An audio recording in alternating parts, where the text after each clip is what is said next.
if you love sucking dick, it's because you're good at it. And if you don't like it, if you're like, I hate blowjobs, it's because you're bad at it. You're really bad at it. We like doing things we're good at. And if you were good at it, you would do it all the time. If you're just like, it's such a bore and such a pain, you suck at it. And I'm one of you. I could have been good. All it would have taken was one guy to just like give me a compliment early on, you know?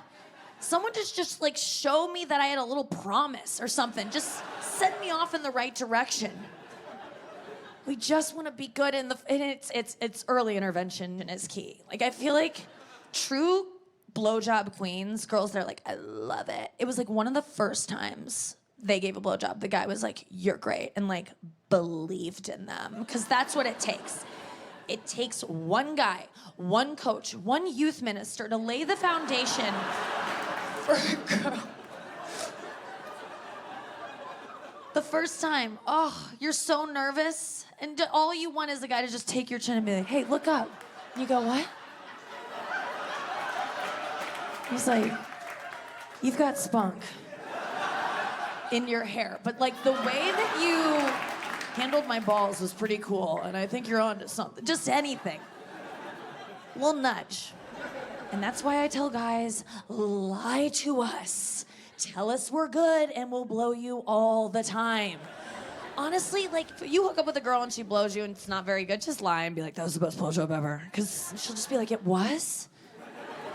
And then she'll like set off on a course to like be the best. And she'll go out and she'll be like, I was good once, you know? And I know you're like, why would I encourage a bad blowjob? First of all, she's gonna blow you a bunch because this bitch has never heard she's good. So she's gonna be like, this guy gets it. And then she's gonna blow you a bunch. And she's gonna get better with practice. She's gonna Malcolm Gladwell that shit, and you're gonna have an expert blowing you. 10,000 hours later, you gotta work with her. Gonna be several years. But she'll get there. I mean, I don't know. Just lie. Even if it's so bad you can't come, I swear to God, even if you could be like, that was so good I couldn't come, I'd be like, I guess that's the thing. I guess, cool. Wow. You could tell that to me tonight and I just made it up and I'd be like, I guess that thing I made up is true. I don't know. That's how bad I want to be good. An innocuous compliment from a guy you like means everything. I don't think you guys understand what power you wield with just dumb compliments. I stand before you tonight because I did stand-up comedy one time 15 years ago on a whim, and I was like, I'll try it.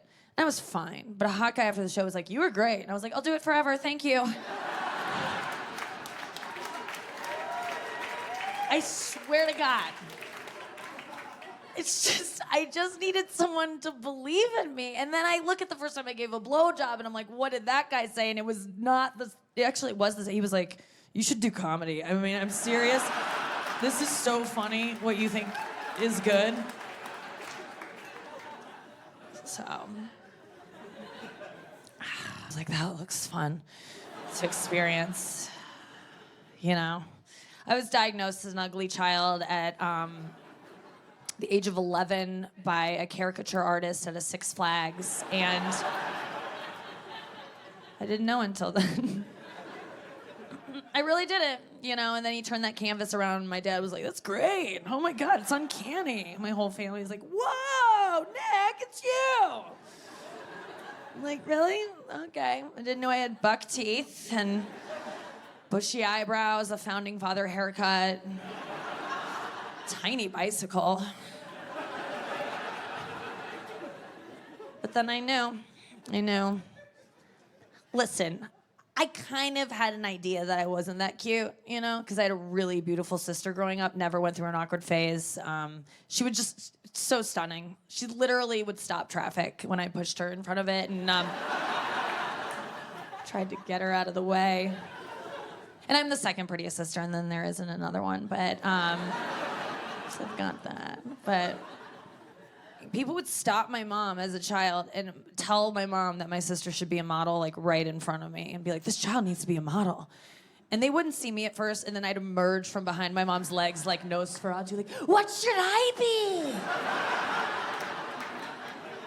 just like desperate to be discovered or whatever. And they're like, you should be, you're gonna be a model train enthusiast probably. I think you should start collecting soon because you're gross. And I was like, cool. Whenever I see two kids and one's cuter than the other, I always tell the mom, your kids are cute. I make an emphasis on kids. And then I wink, because she knows. She'll know.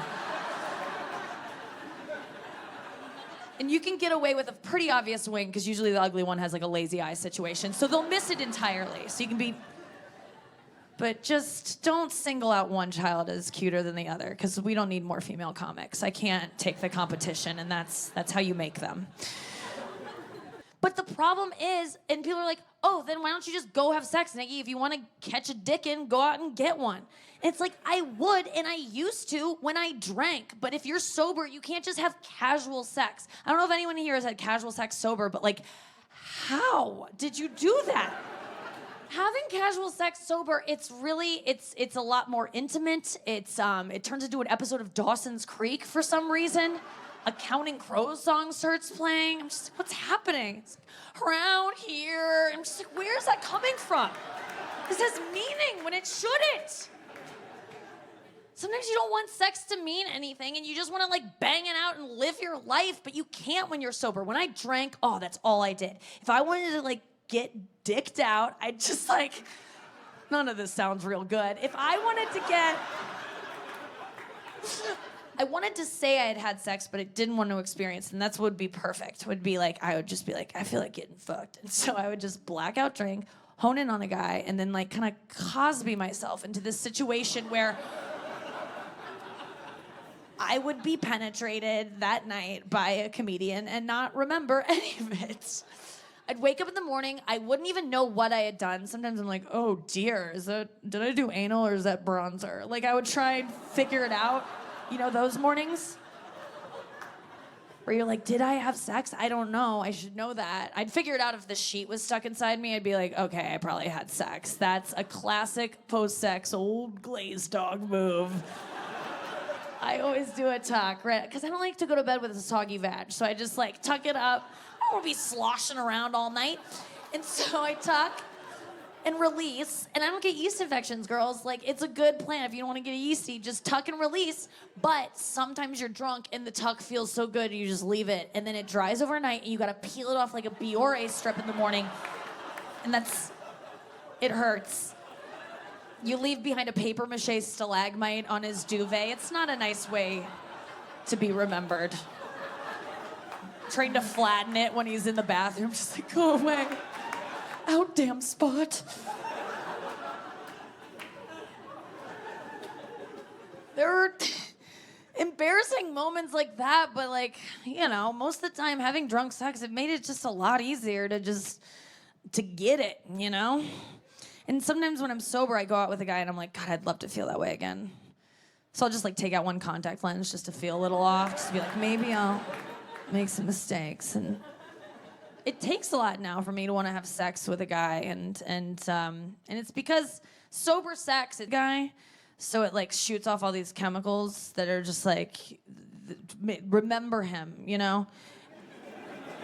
Hold on to him. Wait for him. He's gonna provide for you. And I just want to tell my dumb cave woman brain, like, I'm gonna do everything in my power to not get pregnant right now. I hope you know that. And by that I mean the pull-out method. Like, that's the best I can give you, body. And it works. It's worked for me most of the time. I'm probably barren. That's what I've determined. Like, it's not supposed to work. I've had one pregnancy scare. It was double scary. It was at a haunted house, and I was alarmed. Yeah. A woman, like, jumped out in a bloody sheet, and I was like, I haven't seen those in a while. And it reminded me that I hadn't ruined a sheet set that I love in over a month. And so I was like, oh, she's... When you use the pull-out method, you sometimes need to supplement with the morning after pill, which I've taken a handful of times. No, I took a handful one time, I'm sorry. And that's different. No, the morning after pill, let me just tell you, though, you can take it up to 72 hours. I don't think that's not in the name, the morning after. They need to change the name, because sometimes you have sex in the morning, and you're like, I gotta wait till tomorrow morning, I guess, to take it. And then you forget, and you start a family. So... It's 3 days. You have 3 days, and I'm trying to get it changed to the long weekend after the holiday, the Martin Luther King Jr. holiday weekend after pill. I think that's gives you an idea of the chunk of time you have, and I'm getting a lot of pushback from his foundation, but you have 3 days, and I've used them all before, and it's not because I'm like, oh, I'm lazy. It's because I'm just waiting till I need to get toilet paper too. I'm like, I'll kill 2 birds. Or 3, twins run in my family. I don't really know how this thing works, but I am willing to take it, especially if the guy asks. Have you ever had the guy ask you to do it? I'll do it, especially if he pays. I'm like, yeah, if you give me $50, and he does, and you go to Sephora and you pray. And that works. It might cost you a little on the back end, but what other excuse do you have to spend $49 on an eyeliner? So, isn't it funny when they ask you to take the morning after? I'm always just like, oh my God, yeah, I'll take it. It's so cute that you think that I want your baby. Like, it's so funny. Dude, I would abort your child so soon. Like, I wouldn't even call you. It's so, oh my God, huh? I wouldn't think twice. I'd just go to a clinic and be like, hey, I slept with a guy who wears tank tops that say rise and grind. And they'd be like, in and out, man. Let's get her in. Let's go. Well, we need all hands on deck for this one. It's going to be on the house for this lady. Alabama would allow that one.